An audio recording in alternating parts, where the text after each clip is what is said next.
Здравейте на всички! Днес ще поговоря по една тема, която от много години представлява интерес за мен, като мога да кажа, че до голяма степен от времето си и енергията съм си отделила да чета по темата, да се интересувам от различни източници, разбира се, да се интересувам и от различни гледни точки и да мога да разбирам нещата колкото може по-добре отвътре. Става въпрос именно за хранителните добавки, една моя много любима тема, но много любима от гледна точка, че аз използвам от години хранителни добавки, чувствам се добре с тях, но никога не препоръчвам на някой, по-скоро не карам на сила някой да употребява добавки. Дори много често ми се е случвало някои от жените, които тренирам, да кажат: искам да си взема, и аз да им кажа: изчакай. Нали, нека да почнем да тренираме едва ли не, да видим как ще тръгнат нещата и тогава вече да почваме да взимаме добавки. От една страна, от друга страна не съм от треньорите, които работят на някакъв таргет с някоя фирма, при която опитват да продадат нещо набързо на някой негов клиент, без дори да се замислят дали това нещо ще е от полза или няма да свърши на хладилника отгоре, в най-добрия случай, в най-лошия случай да навреди, защото всяко нещо, което приемаме, е потенциална вреда може да нанесе на организма, особено при различните хора. Аз мога да говоря за себе си, на някои хора, например, елцитолина по никакъв начин не им влияе, но аз цялата ставам червена, говоря като не червено лицето, ами цялото тяло ми става червено, покачвам много пулса, изпадам в някакви много странни състояния, като сено преди припадък. Това просто е, когато си объркам дозата елцитолин, за сега да изпия съвсем малко количество, едва ли ще има някакъв ефект. Говоря при по-голяма доза, виждала съм го 2 пъти. В бустери присъства като съставка и аз по невнимание изпивам продукта или е в по-повишено количество от това, което може моят организъм да усвои, и просто ми става тази реакция. 2 пъти ми се е случвало, не е никак приятно. Аз съм човек, който горе-долу познава нещата. Да не говорим как би се почувствал един човек, който за първ път му се случва такава реакция. Такъв човек може тотално да се откаже не от добавките, ами дори от спорта, да реши, че е нещо много страшно, много лошо, и по този начин да му навредиме повече, отколкото това, че ще изкараме 10, 20, 50, 100 лева, колкото де. Тук парите въобще не трябва да бъдат фактор. Много жени постоянно ме питат какво да пият, какви добавки имат нужда. На моят отговор винаги е: не мога да ти кажа какво да пие, след като не знам, не съм ти видяла пълната кръвна картина, за да мога да кажа: имаш дефицит на витамин D, пи витамин D, или имаш проблем с каквато и да е функция, да не изброявам в момента, за да мога да кажа кой от какво има нужда. Говорим за базови добавки за една жена, която тренира, която иска да изглежда добре и да се чувства добре. Какво може да приема, това ще е темата на днешния клип, като аз ще кажа моите си добавки, на които съм фен от години. Пробвала съм да сменям, но като цяло това е подбора, който съм направила, и това са ми постоянните добавки, като ще кажа, разбира се, в различни сезони, в различни моменти приемам различни неща. Ще започна с един момент, в който исках да сваля 10 килограма, защото се усещах много тежка вече, защото бях минала моята граница на адекватни килограми и просто трябваше да направя първата стъпка към по-добрата си визия. Всеки има моменти, в които изпада в един вид дупка, занемарява се за малко, но после хубаво е да се взема в ръце.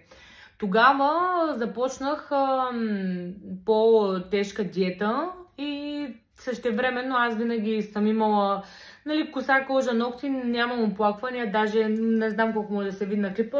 В момента съм с къдревата си естествена коса, тя е така по-дълга, като всеки ме пита какво правя, като цяло мисля, че мога да кажа, че ако се храня добре, ако полага минимална грижа, косата се изглежда добре. Имала съм един период единствено, когато бях решила да карам цяло лято на дворазови тренировки с много работа и с ядене на консерва, риба, тон и яйца. Защото просто не знаех какво правя. Това ми бяха началните години. Тогава, честно казано, Дали заради нали, това, че беше лято, дали заради тези неправилни навици, косата ми се беше от дължина, каквато е сега, защото аз почти винаги съм с такава дължина, ми се беше скъсала до дължина горе-долу до тук. Като говоря скъсване, вижда се дори на снимки как е накъсана. Просто жените ще разберат как пада косата. Съжалявам, телефона ми да реши да звъни. Така. Като първата добавка, която почнах да приемам, за да не повторя същата грешка, и защото когато почнах да свалям килограми, нали, стана доста рязко и кожата ми почна да съхне, да изсъхва. Може би заради допуснати, нали, дефицити, да кажем. Явно съм отрязала мазнините, не помня точно какво беше. Мисля, че да, те почти не присъстваха под формата на някое друго авокадо или да кажем някакъв млечен продукт, но не бяха толкова много в началото и бях на доста голям калориен дефицит, за да мога бързо да ги сваля онези килограми и след това вече да ми е лесно и спокойно, защото идваше лятото. Аз като всяка жена трябва лятото да съм във форма. Първото нещо, което взех да пия, бяха най-обикновени омега-3. В момента пия тези, защото пак имам периоди, в които усещам, че има нужда от малко грижа за коса, кожа и ногти. Предишния път взех просто най-обикновените, даже да не кажа най-ефтините в магазина. Като вече в последствие, нали, с времето почна темата с омега-3 е много сложна, много дълга, но някои хора твърдят, че е по-добре да е от риба, нали, рибено масло, други казват, че е по-добре от водорасло, защото видовете водорасли са храна на рибата и по-добре ние да ядем храната на рибата. Трети пък казват, че водораслите не се усвояват. Казвам омега-3, който както го усети, което му работи най-добре. Говори се, че рибеното масло е много замърсено. Аз да кажем, че ако е можело да го усетя, не съм го усетила, като нали, дали от омега-3 съм получила, нали, някакъв симптом на това, че добавката е била замърсена от замърсена риба. Да не влизам в тия теми, че стават доста дълбоки. Омега-3, коса, кожа, ногти. Това е различно от колагена, който в момента съм спряла да пия. Другото, което искам да кажа, да пием омега-3, да пием колаген заедно, ако сме здрави, ако всичко ни е наред, по-скоро едното, другото. Да ги редуваме. Да не пием двете едновременно или да не пием само едното или другото. Да, те имат различни действия, но част от действията им се препокриват. Омега-3 искам да споделя, че в лечителят медиум, ако не се бъркам, е много застъпено като добавка, която е противовъзпалителна. Ако някой има, нали, възпалителни процеси в организма, също по-добре да предпочете омега-3, отколкото колаген, защото поне от тази добавка бихме извлекли и друга полза. Но ставам прекалено многословна, а имаме чакат още 4 продукта. Следващия продукт всъщност ще са два, или елкарнитин, или фетбърнър.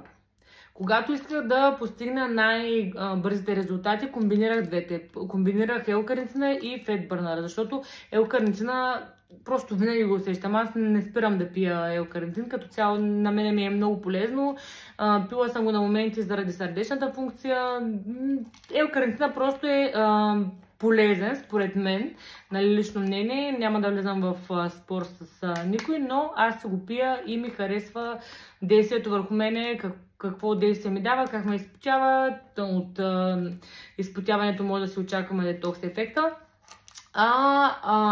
Фетбърнъра в случая е този топ форм, защото аз вече станах доста реактивна към фетбърнъри. Ако преди съм можела да изпия 2 хапчета и да се чувствам перфектно, сега на хапчето гледам да са на капсули. Изкарвам половината от съдържимото. Така ли, ако, нали, хванем един фетбърнър, гледам да е в такава капсула, за да мога да отворя капсулката и да изсипя половината от праховете.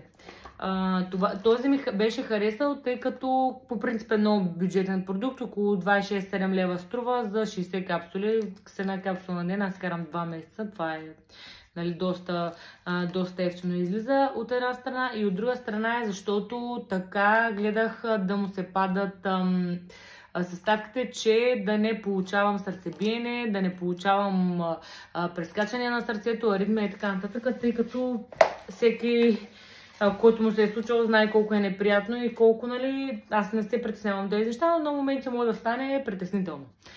Това са двата продукта и тях също ги редувам.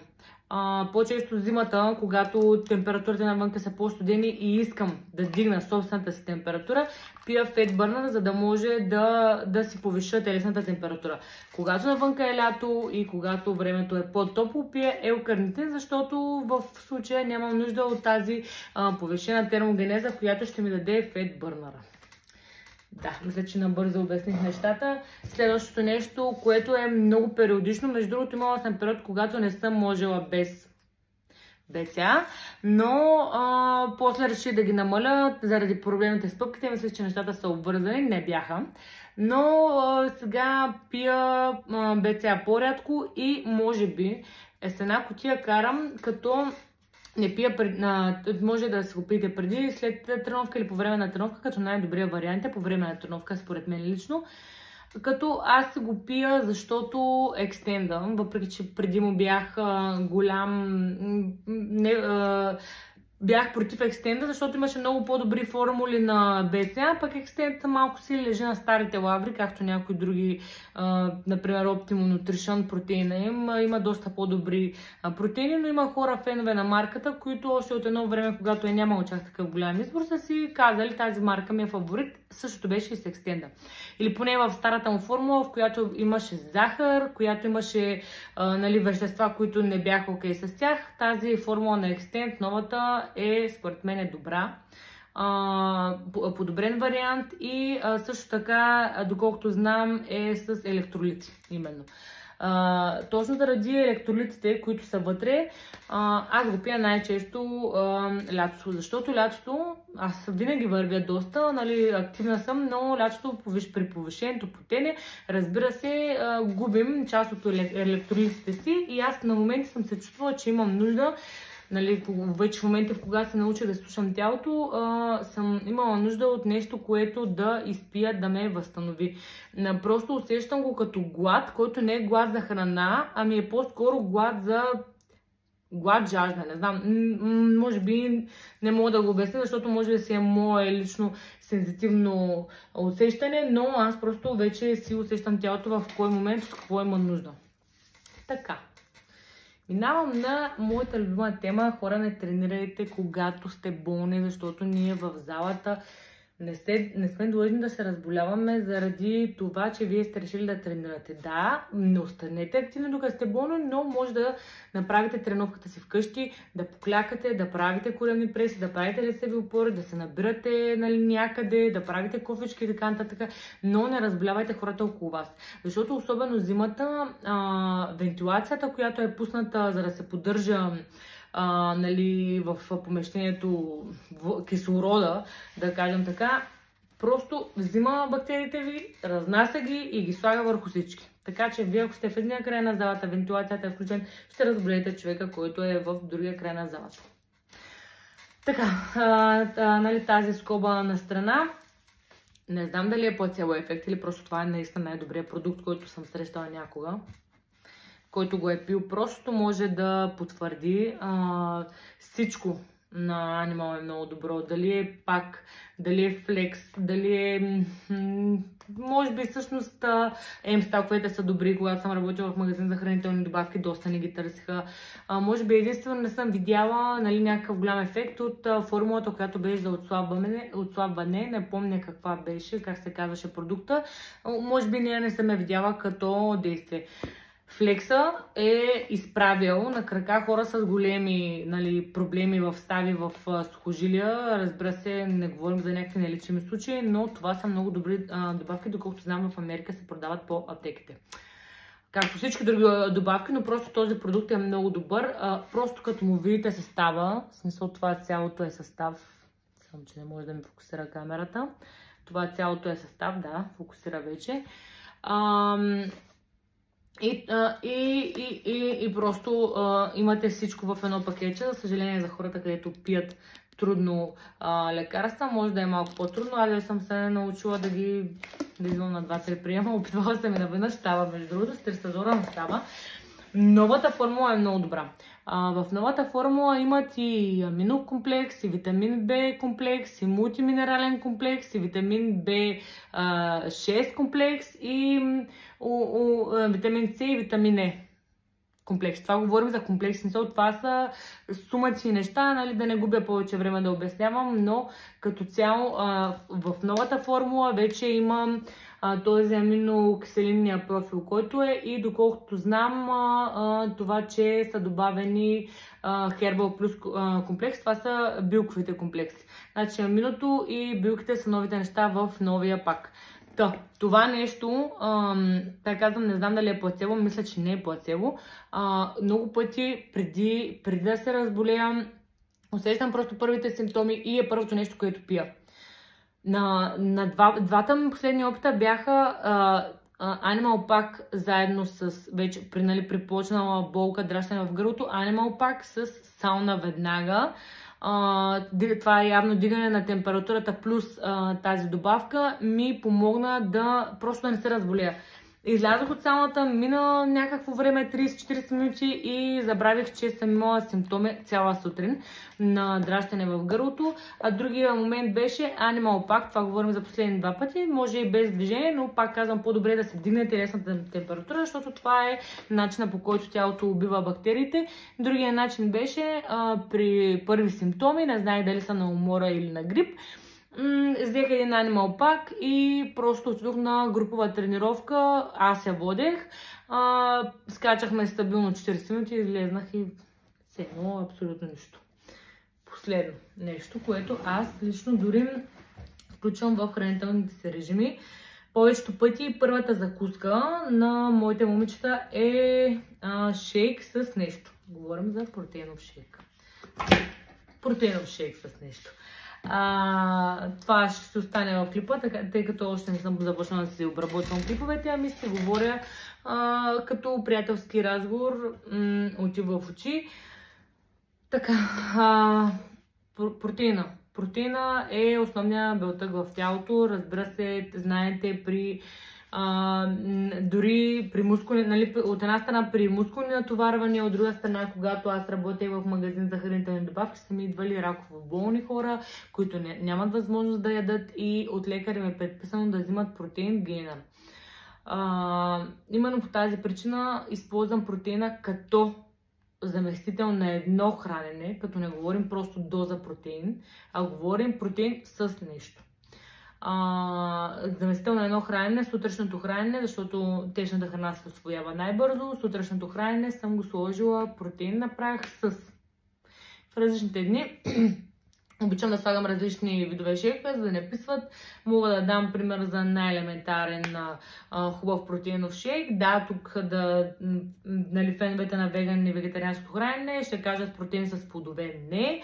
Въпреки че аз смесвам протеина с плодове и ми влияе много добре. Първо, че е много засищащо. Второ, че не съм усетила в никакъв момент подуване или нещо подобно на корема. Едно прекрасно сутрешно хранене, дори за тези, които не обичат да са на диета, то е диетично, но не може да усетиш, че са на диета, защото храненето е много вкусно. Доза протеин на прах, нали, по желание, може да е шоколадов, може да е ванилов, може да е бисквита, който както прецени, с половин протеин, с половин банан и с спанак. Беше първия шейк, който аз открих, и ми беше много вкусен.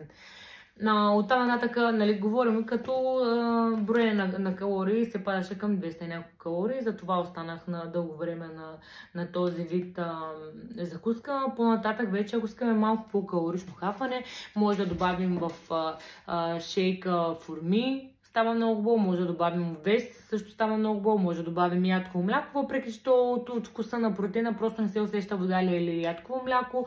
Може да добавим авокадо, може да добавим каквото се сетиме за по-добра консистенция. Но за мен е най-базовия шейк, с който аз заобичах това сутрешното хранене, беше ванилов протеин с половин банан и с шепа спанак. Беше ми уникално вкусно, хранех се около година и половина по този начин, просто в даден момент вече не вярвам на спанака, който е в магазина, колко добре е отгледан и го правя шейка, но по-рядко. Сега закусвам протеинов шейк с плодове.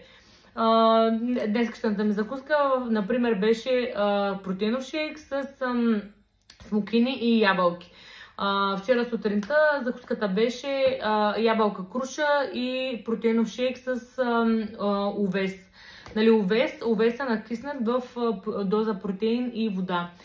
Така като на мен това хранене за 3-4 часа си ме държи сита и държи кръвната ми захар на адекватно ниво. Този протеин, който използвам аз, е на Руан, малко позната марка в България и я предлагат Power and Beauty. Разбира се, българина обича да си фантазира неща и много често, когато работех в магазин, казваха, че тази марка е създадена в България и така нататък, че нали, са лъжили произхода на продукта. Хора, тази марка е американска, може да се види сайт, може да се види абсолютно всичко. Ако можеше да се създаде такъв продукт в България, предполагам, че може, но е малко по-трудоемко. Със сигурност, повярвайте, нямаше някой да лъже, че е американски продукт, а с гордост би казал, че е български, тъй като аз като човек винаги съм казвала, че е най-добре да избираме българското, заради от една страна късите вериги на доставки, а от другата страна нашия български геном. И разбира се, че е по-добре да си пием протеин, да кажем, с суроватка от български крави, отколкото от крави от някъде, откъдето нали, е страната на производство.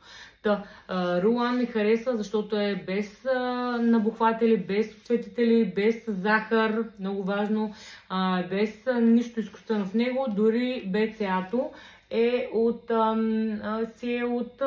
от източника, не е добавено допълнително. Вкусът е много добър. Това е Whey. Преди пиех доста изолат, вече от една страна заради разликата в цената, от друга страна, защото аз не целя бързо усвояване, аз не целя просто прием на протеин. Съм решила, че не е от голямо значение дали ще приемам изолат или Whey. Разликата в калориите е между 10 и 20, което да кажем, че ще набаксам с едни 20-30 клека и ще изгоря. Тъй като и вкуса на уейовете повечето пъти е по-добър от този на изолата, защото изолата е по-чист протеин. Затова си взех Whey, си взимам последните пъти Whey, но за мен няма проблем да си пия изолата, че не пия единствено гейнър, тъй като там вече калориите са по-завишени.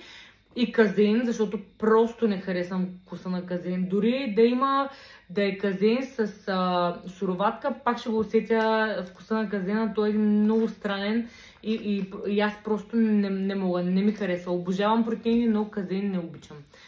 Другите видове протеини аз съм ги споменавала в пост. Те са вегански протеин, телешки протеин, пак отново с много гаден вкус, яйчен протеин. И мисля, че ги изборих всичките видове. Добре, това е от мен за днес. Аз се изморя да говоря, предполагам вие се изморихте да ме слушате. Ако има някакви въпроси, ще се радвам да ми ги споделите като коментар или да ми пишете на лично съобщение. И аз винаги отговарям, нали, винаги не търся някаква цел, нали, сега ще ти отговоря на лично съобщение, ако поръчаш програмата ми. Неща, които съм виждала, нали, за мен са доста кофти, по-добре да не се правят, но все пак всеки избира за себе си. Ще се радвам, ако има някакви въпроси за този клип или за някои от другите ми клипове, да ми пишете и да ги обсъдим. И ако мога да бъда полезна с нещо, ще се радвам да помогна. Хубав ден и успех!